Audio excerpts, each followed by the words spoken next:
Bismillahirrahmanirrahim. Assalamu alaikum.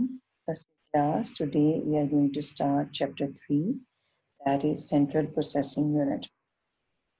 You must be familiar with this name and with this term, Central Processing Unit, in short CPU, or we also call it processor. It is actually hardware component, and we already discussed it when we discussed types of computer hardware, and we discussed it as processing unit. It is the only processing unit or processing device which is present inside every computer and in fact every digital device, and it contains electronic circuitry which actually execute instructions, and these instructions are given to it in the form of computer program. And computer program, we have already studied that, are set of instructions. The idea or the concept of CPU is not new. It come back from 1940s, from the concept of stored program. Stored program का जो concept था, जो idea था, वो von Neumann ने दिया था 1940s. उसका ये कहना था कि कोई भी डिवाइस जो प्रोसेसिंग में इन्वॉल्व है या कंप्यूटेशन में या मैनिपुलेशन में इन्वॉल्व है, जिस जगह पे डेटा स्टोर होना चाहिए जो प्रोसेस हो रहा है, उसी जगह पे इंस्ट्रक्शंस भी या प्रोग्राम भी स्टोर हुआ होना चाहिए. Programme instruction is the same thing. ठीक है, एक बात अपने माइंड में रखिएगा. तो स्टोर प्रोग्राम का कॉन्सेप्ट ये था कि वो डेटा जिसने प्रोसेस होना है और वो प्रोग्राम या वो इंस्ट्रक्शंस जिन्होंने एग्जीक्यूट होना है उस डेटा के ऊपर must be stored at the same place. ठीक है, and this leads to the development of CPU और प्रोसेसिंग यूनिट. पहले जब पंच कार्ड या पंच टेप्स को यूज करके इनपुट दी जाती थी और देन इन्हीं पंच कार्ड्स के ऊपर जो है वो आउटपुट ली जाती थी, तो स्टोर प्रोग्राम का कॉन्सेप्ट जो है वो इम्प्लीमेंट किया गया और वो इंस्ट्रक्शंस जिन्होंने उस डेटा को एग्जीक्यूट करना होता था वो भी पंच कार्ड की फॉर्म में फीड की जाने लगी डिफरेंट डिवाइसेस के अंदर. I am not talking about computer, मैं बात कर रही हूँ कोई भी एक ऐसी डिवाइस जो कंप्यूटेशन या कैलकुलेशन में इन्वॉल्व थी. जैसे कि जेकर लूम एक बहुत मशहूर इस तरह की डिवाइस थी कि जो डिफरेंट कहना चाहिए कपड़ा बुनने या लूम्स बनाने में इन्वॉल्व थी. उसमें पंच कार्ड के जरिए से इंस्ट्रक्शंस जो है वो फीड की गई और डेटा भी फीड किया गया. ठीक है, और इसी कॉन्सेप्ट से जो है वो सीपीयू की टर्म जो है या सेंट्रल प्रोसेसिंग यूनिट की टर्म जो सामने आई. इस प्रेजेंटेशन का जो फर्स्ट पार्ट है it will be based on the history of central processing unit, how central processing unit was evolve from its initial stage to the stage that we are familiar with.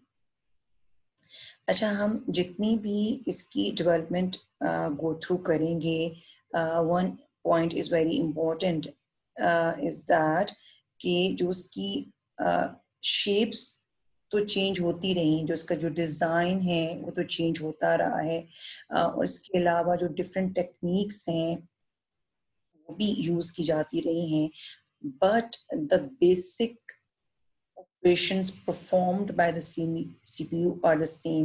यानी जिस purpose के लिए उसको initially design किया गया था, और Charles Babbage was called father of digital computer, और उसने जो अपने डिजाइन में एक प्रोसेसिंग यूनिट का आइडिया दिया था, जो फर्स्ट सीपीयू बनाया गया था वो भी वही फंक्शंस परफॉर्म कर रहा था, और जो भी मॉडर्न सीपीयू है वो भी ऑलमोस्ट उसके जो कॉन्सेप्ट है वही है, बट डेफिनेटली जो अर्लियर सीपीयूज थे they were only able to perform very simple operations. Nowadays CPUs can perform very complex operations as well.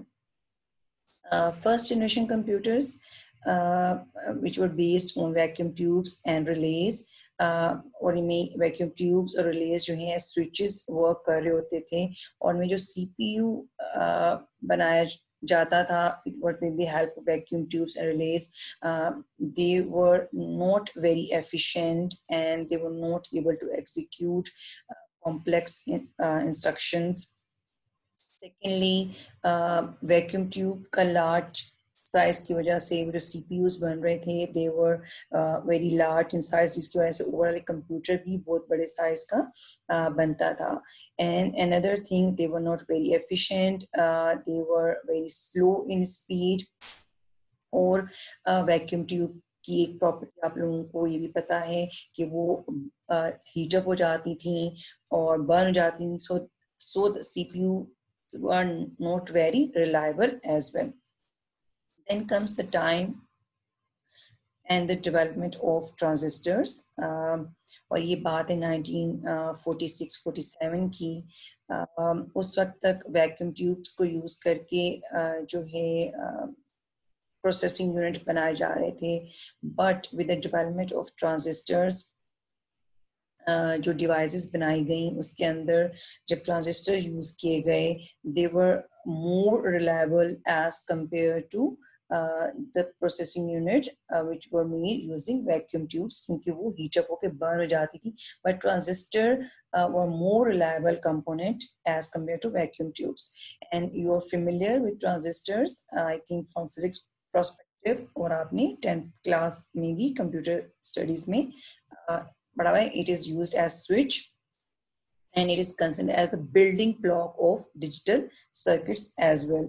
So the computers or CPUs made using transistors were more reliable, they were more compact, but even individual transistors को use करके जो है वो CPU बनाया गया, और CPU के जो डिफरेंट फंक्शंस या जो उसके डिफरेंट पार्ट बनाए गए वो एक बड़े बोर्ड के ऊपर, सर्किट बोर्ड के ऊपर इंडिविजुअल ट्रांजिस्टर्स को यूज करके बनाए गए. But this problem is solved with the invention of integrated circuit. Integrated circuit का जो concept है, हम ये टर्म बहुत सुनते हैं, वो ये है कि when we attach a large number of components on a single base, और वो base जो है ढूंढ रहे थे एक्सपर्ट्स, कोई ऐसी बेस हो कि जो सेमीकंडक्टर बेस हो, कि जो एक खास टेम्परेचर को टॉलरेट कर सके. So they choose silicon material as the base for ICs or for making integrated circuits. और सिलिकॉन को चूज करके उन्होंने इंटीग्रेटेड सर्किट्स डेवलप करना शुरू किए. इसका फायदा ये हुआ कि जहां ऐसे सर्किट्स बन रहे थे कि इंडिविजुअली हर कंपोनेंट ट्रांजिस्टर्स की वजह से बनाया जा रहा था, उसके बजाय 10, 15, 20 ट्रांजिस्टर्स को मिला के चिप बनाई गई, जिससे जो है जो सीपीयू का डिजाइन था इट बिकम्स मोर कॉम्पैक्ट. अच्छा, आप लोगों के लिए एक असाइनमेंट है सिलिकॉन के रेफरेंस से. एक तो आप लोगों ने ये भी सर्च करना है, एक तो मैंने रीजन बता दी कि why silicon is used as base for ICs. ठीक है, इसको आपने डिटेल से पढ़ना भी है. इसके अंदर क्या ऐसी प्रॉपर्टीज हैं सिलिकॉन के अंदर कि इसको एज बेस चूज किया गया. सेकेंडली, सिलिकॉन वर्ड की टर्म एक और वजह से भी मशहूर है, और वो रीजन क्या है आप लोगों ने मुझे सर्च करके इसका आंसर बताना है. Right, with the development of integrated circuits, जब प्रोसेसर्स बनाए गए तो इस को स्मॉल स्केल इंटीग्रेशन कहा गया. इंटीग्रेशन का मतलब होता है कि जब हम बहुत सारे कंपोनेंट्स जो एक सर्किट बनाने के लिए चाहिए होते हैं, लाइक ट्रांजिस्टर्स, लाइक रेजिस्टर्स और डायोड्स और वायर्स, जो जो कंपोनेंट्स चाहिए होते हैं, जब हम उसको फैब्रिकेट या अटैच करते हैं किसी एक सर्किट के ऊपर, दिस इज कॉल्ड इंटीग्रेशन. और इसको जो पहली इंटीग्रेशन थी जिसको यूज करके सीपीयू बनाया गया, it was termed as small scale integration, कि इसमें एक्चुअली कुछ डजन्स कहना चाहिए, कुछ 12-15 ट्रांजिस्टर्स को यूज करके जो है वो आईसीज बनाई गई। ठीक है, जो बाद की टेक्नोलॉजी में डेफिनेटली जो है इनकी तादाद जो है बढ़ा दी गई एज कंपेयर टू कि जब अलग-अलग ट्रांजिस्टर्स को यूज करके सीपीयू बनाया गया था।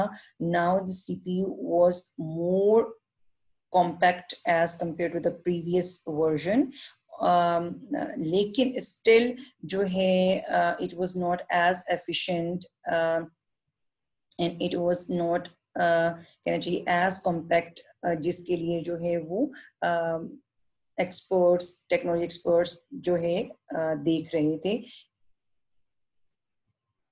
Then comes the medium scale and large scale integrations. Medium scale integration की वजह से experts were able to pack or attach hundreds of transistors on a single semiconductor chip, और हम ऑलरेडी बात कर चुके हैं जो सेमीकंडक्टर बेस थी वो एक्चुअली सिलिकॉन मटेरियल थी। और उसके बाद जब लार्ज स्केल इंटीग्रेशन आई तो उसकी वजह से experts were able to attach thousands of transistors along with other components to attach on a single chip. And it was only possible because of the microelectronics. Microelectronics is the branch of physics or electronics, and it tells how to develop or design components in a very small way, जिसको micro fabrication भी कहा जाता है। ठीक है, micro electronics की वजह से ये हुआ कि एक तो ट्रांजिस्टर्स का या कंपोनेंट्स का साइज छोटा बनाया गया, जिसकी वजह से ओवरऑल जो आईसीज थी they become smaller in size. और इसकी वजह से फर्स्ट टाइम एक ऐसी आईसी बनाई गई या एक ऐसा सीपीयू बनाया गया कि जिसमें सिर्फ 4 जो है वो आईसीज यूज की गई। ठीक है, जबकि जो पहली आईसीज थी, जो इससे पिछला जो स्मॉल स्केल इंटीग्रेशन थी, उसमें मोर देन 100 और इवन थाउजेंड्स ऑफ आईसीज बनानी पड़ी थी। Because of large scale integration first time सिर्फ 4 आईसीज को यूज करके माइक्रो प्रोसेसर बनाया गया, और इसको माइक्रो प्रोसेसर कहा गया because of the micro fabrication. First microprocessor was developed by Intel company, and it was named as Intel 404, और एक बहुत ही famous microprocessor है। and इसकी जो invention है it revolutionized the history of CPU, and उसके बाद से जो है इसको माइक्रोप्रोसेसर ही कहा जाने लगा। and it was 4-bit central processing unit. 4-bit means सिर्फ 4 bits at a time जो उठा के ये प्रोसेस कर सकता था, लेकिन आजकल के जो प्रोसेसर्स हैं they can process 32 bits or even 64 bits as well. Then comes the very large scale integration, जिसको यूज करके आजकल प्रोसेसर्स बनाए जाते हैं, and they are commonly parts of microcomputers. And because of very large scale integrations, experts were able to combine or to integrate or to attach millions of transistors on a single metal oxide silicon chip, which is shortly known as MOS chip. And the design and the size and the efficiency and the reliability is much better as compared to small scale integration and the large scale integrations. That was the history of CPU. Now we are going to switch another part of the presentation, which is CPU and its units. So we concluded that the modern CPUs or microprocessors are actually ICs or chips made up of metal oxide semiconductor with metal oxide semiconductor base, and they are actually ICs or integrated circuits. Nowadays, processors are developed even with 2 chips, and they are called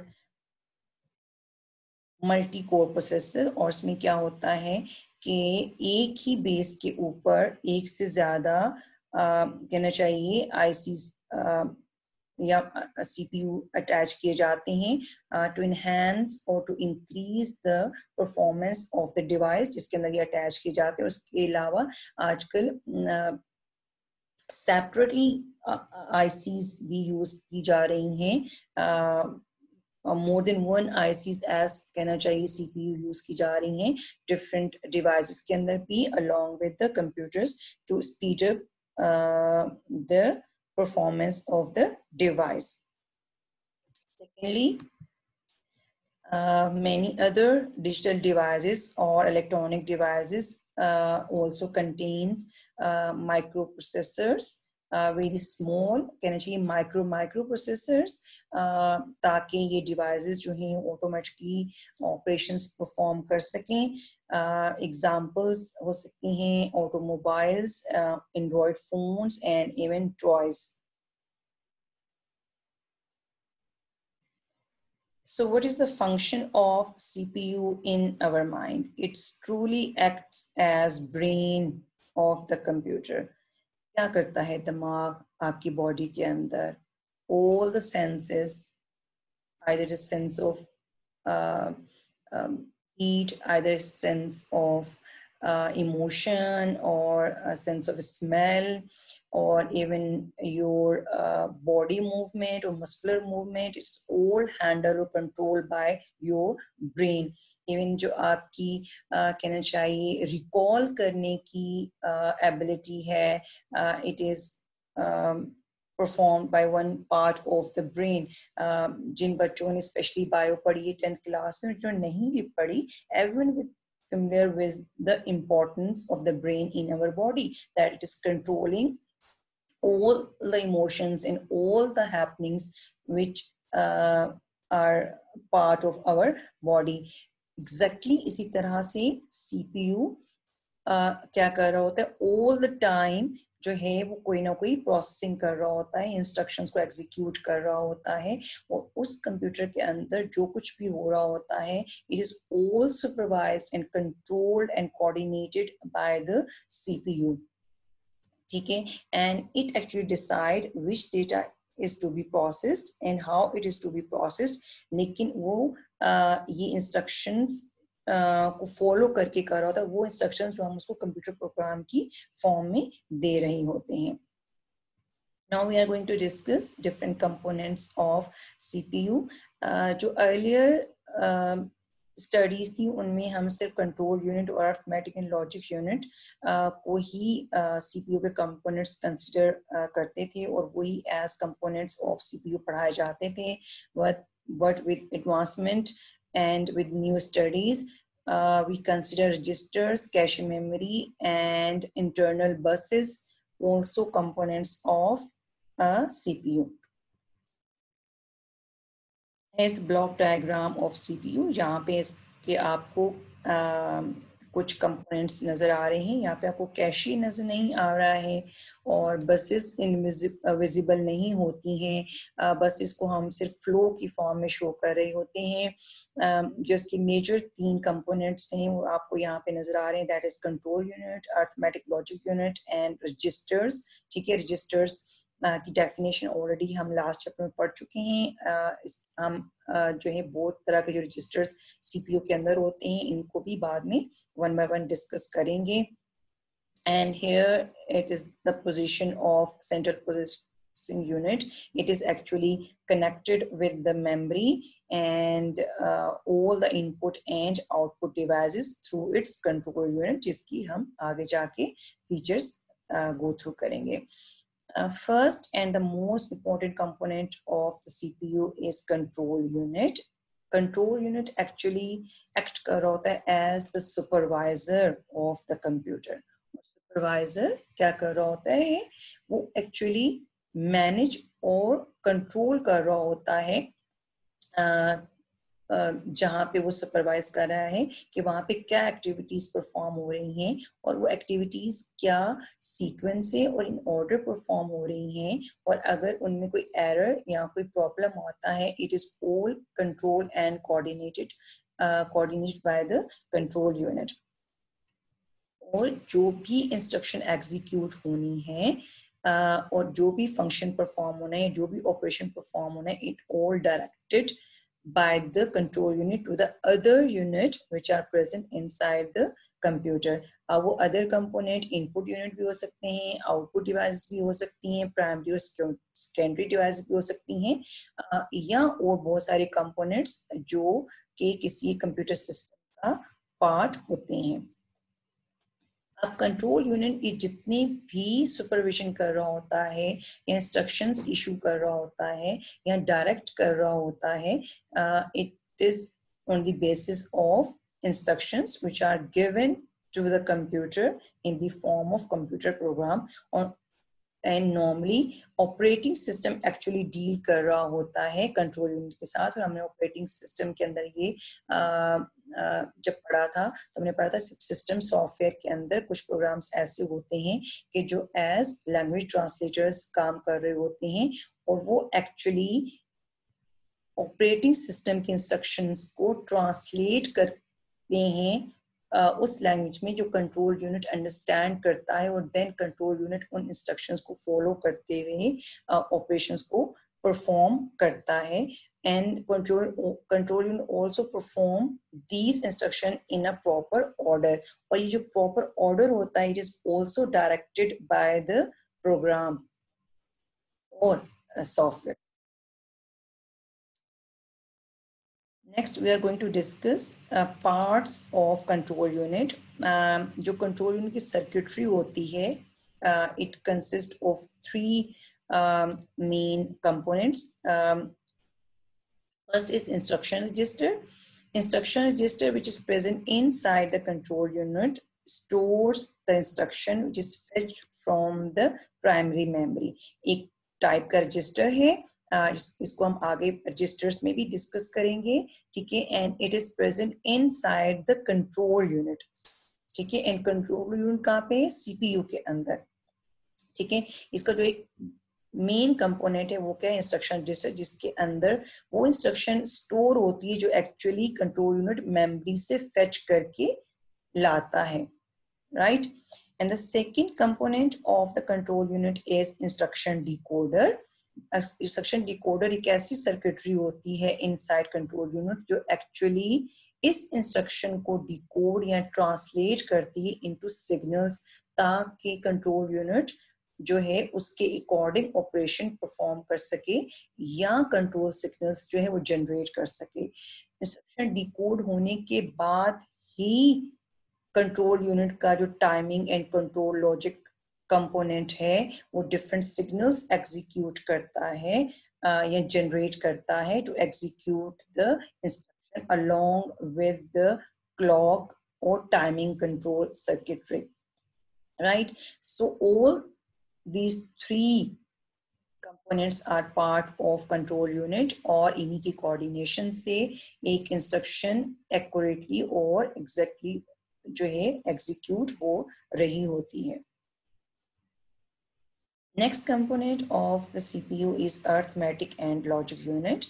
Arithmetic operations कौन से होते हैं? I think आप सब इस word से familiar होंगे। Arithmetic operations means plus minus divide multiplication division subtraction, इस तरह के। Arithmetic and logic unit actually CPU का वो पार्ट है कि जहाँ पे एक्चुअल डेटा मैनिपुलेशन हो रही होती है। डेटा मैनिपुलेशन या जिसको हम कंप्यूटेशन या कैलकुलेशन सिंपल वर्ड्स में कह सकते हैं कि अगर कोई इंस्ट्रक्शन को एग्जीक्यूट करने के लिए कुछ कैलकुलेशन होनी है तो then it is performed inside the arithmetic and logic unit. ये भी डेफिनेटली एक सर्किटरी है जो कि अरिथमेटिक और लॉजिक ऑपरेशंस को परफॉर्म कर रही होती है। अरिथमेटिक ऑपरेशंस परफॉर्म की एग्जांपल्स क्या हो सकती हैं? Like addition, subtraction, multiplication, division and exponent, यानी पावर्स कि अगर कोई डेटा मैनिपुलेशन होनी है तो it will be done inside the arithmetic and logic unit. और इसके अलावा अगर कोई कंपैरिजन के ऑपरेशंस होने हैं लाइक किसी दो वैल्यूज को कंपेयर करना है for greater than less than equal to and not equal to it will also be done inside the arithmetic logic unit.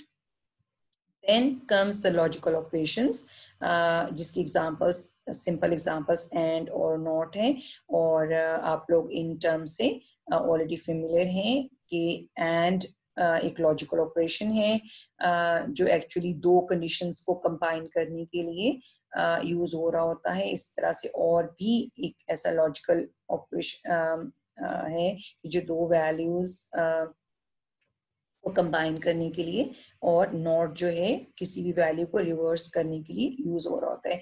And like arithmetic operations, logical operations are also performed inside the arithmetic logic unit. इसके अलावा और जितने भी data manipulation के operations हैं, all these are executed inside the arithmetic logic unit. अब ये जरूरी नहीं है कि हम ही जो है वो कीबोर्ड से जब डेटा दे रहे हों कैलकुलेशन के लिए तो वो सीपीयू के अंदर जाए. बहुत सारी ऐसी इंस्ट्रक्शंस होती हैं, प्रोग्राम्स होते हैं कि जिनका डेटा कंपैरिजन के लिए या ऐड या सब्ट्रैक्ट होने के लिए और उनकी देन रिजल्ट की बेसिस पे उस इंस्ट्रक्शन नेक्स्ट एग्जीक्यूट होना होता है. ये डेटा जो अर्थमेटिक लॉजिक यूनिट के अंदर जाता है. आप लोगों ने 10th क्लास में जो है स्पेशली प्रोग्रामिंग पढ़ी है और आप लोगों ने ऐसे प्रोग्राम्स बनाए हैं कि जो जब आप कंप्यूटर के ऊपर एग्जीक्यूट होते हैं तो उसकी जो वैल्यूज हैं वो भी एक्चुअली जाके अर्थमेटिक एंड लॉजिक यूनिट के अंदर प्रोसेस हो रही होती है. ये नहीं हो रहा हम कीबोर्ड से ही वैल्यूज जो दें वो ही सिर्फ जो है अर्थमेटिक लॉजिक यूनिट के अंदर कंपेयर.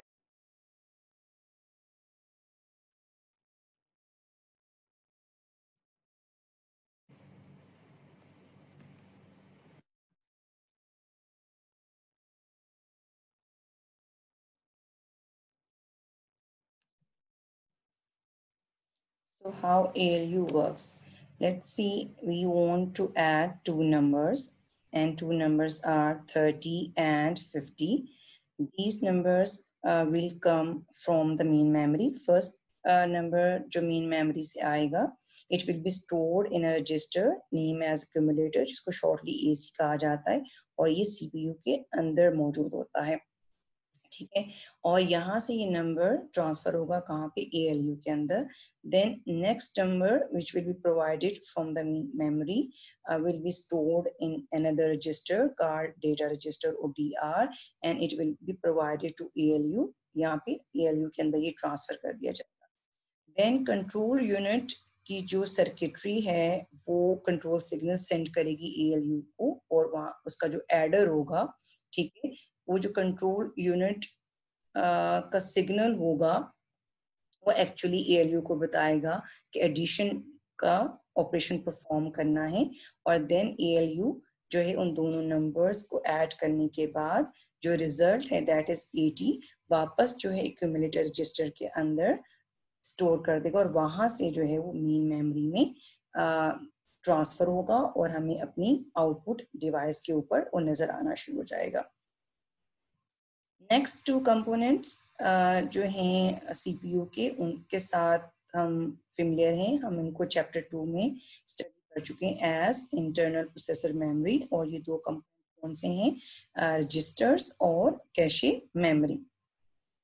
प्रोसेसर रजिस्टर्स का हमने क्या पढ़ा था कि बहुत ही स्मॉल साइज की मेमोरी होती है जो सीपीयू के अंदर बिल्ड की जाती है और ये मेमोरी बिल्ड करने का या रखने का पर्पस ये होता है कि वो डेटा या वो वैल्यूज जो प्रोसेस होने के लिए सीपीयू के अंदर आएंगी they will be stored by the register. जैसे अभी अपने वैल्यूज देखी, ये एग्जांपल देखें जिसमें 30 और 50 जो है वो डेटा रजिस्टर और एक्यूमुलेटर के अंदर आके स्टोर हो. इस तरह से इंस्ट्रक्शन रजिस्टर जो कि कंट्रोल यूनिट का पार्ट होता है इसके अंदर आके इंस्ट्रक्शन स्टोर होती है. इसके अलावा प्रोग्राम काउंटर एक रजिस्टर होता है कि जो नेक्स्ट इंस्ट्रक्शन फैच होती है उसका एड्रेस स्टोर करके रखता है. Then fourth part or fourth component of CPU is cache memory. Cache memory is another small amount of high-speed memory which is built inside और इंटीग्रेटेड इनसाइड द सीपीयू, ठीक है। और ये क्या कर रही होती है कि जो एक्टिव पोर्शन होता है किसी भी कंप्यूटर प्रोग्राम का, और ऐसा एक्टिव पोर्शन जो सीपीयू को बहुत फ्रीक्वेंटली चाहिए होता है अपनी इंस्ट्रक्शन को एग्जीक्यूट करने के लिए, इसको स्टोर करके रखती है, ठीक है। और दो तरह की जो कैशे मेमोरी है वो मेन मेमोरी और सीपीयू के दरमियान में मौजूद होती है, जिसको हम लास्ट चैप्टर के अंदर स्टडी कर चुके हैं। Last component of the CPU is in internal buses. Buses का कॉन्सेप्ट ये है कि दे आर एक्चुअली पाथ और दे आर एक्चुअली कहना चाहिए provides path or decide the direction of data flow, or these are actually wires which are used to transmit or transfer information between the components which are present inside the CPU. Buses जो हैं CPU के अलावा motherboard के ऊपर भी मौजूद होती हैं, लेकिन वो बसेस जो सीपीयू के अंदर मौजूद हैं और वो सीपीयू के different components like registers, cache memory और एएलयू को कंट्रोल यूनिट के साथ अटैच करती हैं, उन बसेस को हम इंटरनल बसेस कहते हैं। और there are three types of buses which are present inside the CPU: data bus, address bus, and control bus. Here is the diagram which shows you the presence of buses inside the CPU, ठीक है। ये main memory है, ठीक है। और यहाँ से जो एरिया स्टार्ट हो रहा है दैट इज सीपीयू। इस सीपीयू के अंदर तीन तरह की बसेस आपको नजर आ रही होंगी: address bus, data bus and then control बस।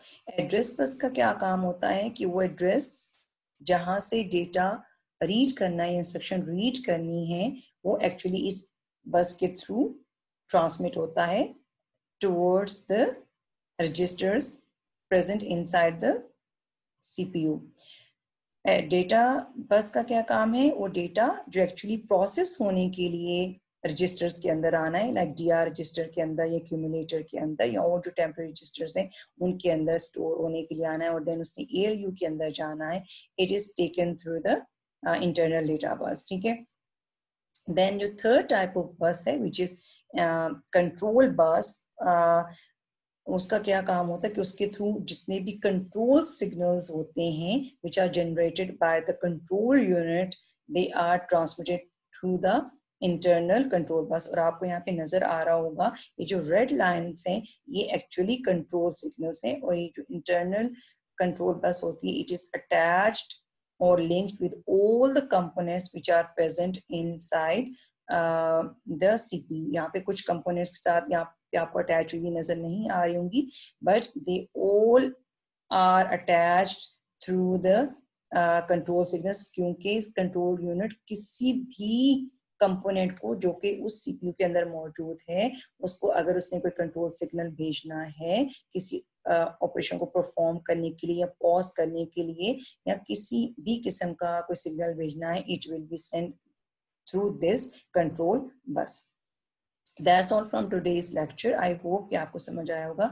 If you have any queries, you can ask me in my subject group. Thank you so much and Allah Hafiz.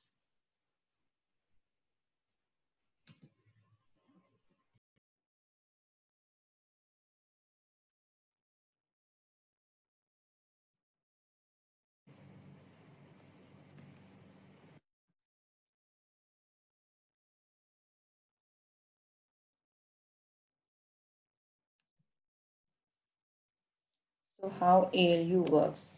Let's see, we want to add two numbers, and two numbers are 30 and 50. These numbers will come from the main memory. First number जो main memory से आएगा, it will be stored in a register name as accumulator, जिसको shortly AC कहा जाता है, और ये CPU के अंदर मौजूद होता है, ठीक है। और यहाँ से ये नंबर ट्रांसफर होगा कहाँ पे, ALU के अंदर। Then next number which will be provided from the memory will be stored in another register called data register or DR and it will be provided to ALU। यहाँ पे ALU के अंदर ये ट्रांसफर कर दिया जाएगा। देन कंट्रोल यूनिट की जो सर्किटरी है वो कंट्रोल सिग्नल सेंड करेगी ALU को और वहाँ उसका जो एडर होगा, ठीक है, वो जो कंट्रोल यूनिट का सिग्नल होगा वो एक्चुअली ALU को बताएगा कि एडिशन का ऑपरेशन परफॉर्म करना है। और देन ALU जो है उन दोनों नंबर्स को ऐड करने के बाद जो रिजल्ट है दैट इज 80 वापस जो है एक्यूमुलेटर रजिस्टर के अंदर स्टोर कर देगा और वहां से जो है वो मेन मेमोरी में ट्रांसफर होगा और हमें अपनी आउटपुट डिवाइस के ऊपर वो नजर आना शुरू हो जाएगा। नेक्स्ट टू कंपोनेंट्स जो हैं सीपीयू के, उनके साथ हम फेमिलियर हैं, हम इनको चैप्टर 2 में स्टडी कर चुके हैं एज इंटरनल प्रोसेसर मेमोरी। और ये दो कंपोनेंट कौन से हैं, रजिस्टर्स और कैशे मेमोरी। प्रोसेसर रजिस्टर्स का हमने क्या पढ़ा था कि बहुत ही स्मॉल साइज की मेमोरी होती है जो सीपीयू के अंदर बिल्ड की जाती है और ये मेमोरी बिल्ड करने का या रखने का पर्पस ये होता है कि वो डेटा या वो वैल्यूज जो प्रोसेस होने के लिए सीपीयू के अंदर आएंगी they will be stored by the register. जैसे अभी अपने वैल्यूज देखी, ये एग्जांपल देखें जिसमें 30 और 50 जो है वो डेटा रजिस्टर और एक्यूमुलेटर के अंदर आके स्टोर हो। इस तरह से इंस्ट्रक्शन रजिस्टर जो कि कंट्रोल यूनिट का पार्ट होता है इसके अंदर आके इंस्ट्रक्शन स्टोर होती है। इसके अलावा प्रोग्राम काउंटर एक रजिस्टर होता है कि जो नेक्स्ट इंस्ट्रक्शन फैच होती है उसका एड्रेस स्टोर करके रखता है।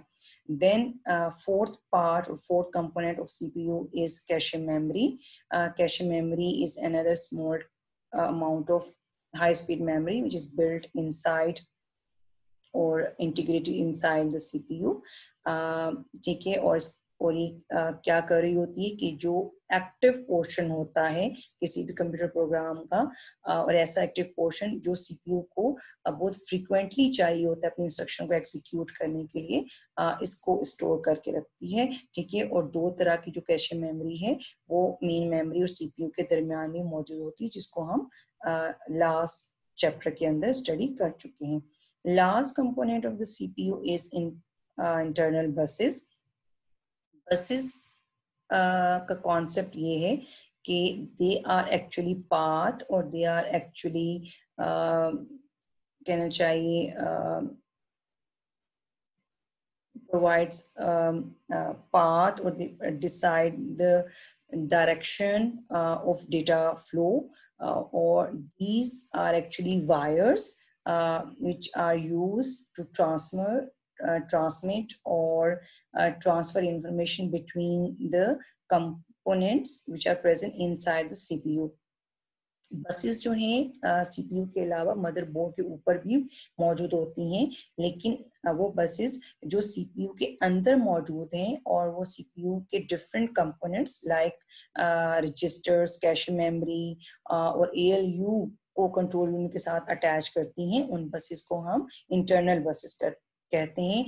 और there are three types of buses which are present inside the CPU: data bus, address bus, and control bus. Here is the diagram which shows you the presence of buses inside the CPU. ठीक है, ये main memory है। ठीक है, और यहाँ से जो एरिया स्टार्ट हो रहा है दैट इज CPU। इस CPU के अंदर तीन तरह की बसेस आपको नजर आ रही होंगी: address bus, data bus and then control bus. Address bus का क्या काम होता है कि वो एड्रेस जहां से डेटा रीड करना है, इंस्ट्रक्शन रीड करनी है, वो एक्चुअली इस बस के थ्रू ट्रांसमिट होता है towards the registers present inside the CPU। Data bus का क्या काम है, वो डेटा जो एक्चुअली प्रोसेस होने के लिए रजिस्टर्स के अंदर आना है, लाइक डीआर रजिस्टर के अंदर या एक्यूमुलेटर के अंदर या और जो टेम्पररी रजिस्टर्स हैं उनके अंदर स्टोर होने के लिए आना है और देन उसने एएलयू के अंदर जाना है। It is taken through the internal data bus. ठीक है। देन जो थर्ड टाइप ऑफ बस है विच इज कंट्रोल बस, उसका क्या काम होता है कि उसके थ्रू जितने भी कंट्रोल सिग्नल्स होते हैं which are generated by the control unit, they are transmitted through the internal control bus. और आपको यहाँ पे नजर आ रहा होगा ये जो रेड लाइन्स हैं ये एक्चुअली कंट्रोल सिग्नल्स हैं, और ये जो इंटरनल कंट्रोल बस होती है it is attached or linked with all the components which are present inside the CPU। यहाँ पे कुछ components के साथ यहाँ पे आपको अटैच हुई नजर नहीं आ रही होंगी, but they all are attached through the control signals, क्योंकि कंट्रोल यूनिट किसी भी कंपोनेंट को जो कि उस सीपीयू के अंदर मौजूद है उसको अगर उसने कोई कंट्रोल सिग्नल भेजना है किसी ऑपरेशन को परफॉर्म करने के लिए या पॉज करने के लिए या किसी भी किस्म का कोई सिग्नल भेजना है, it will be send through this control bus. That's all from today's lecture. I hope कि आपको समझ आया होगा. If you have any queries, you can ask me in my subject group. Thank you so much and Allah Hafiz.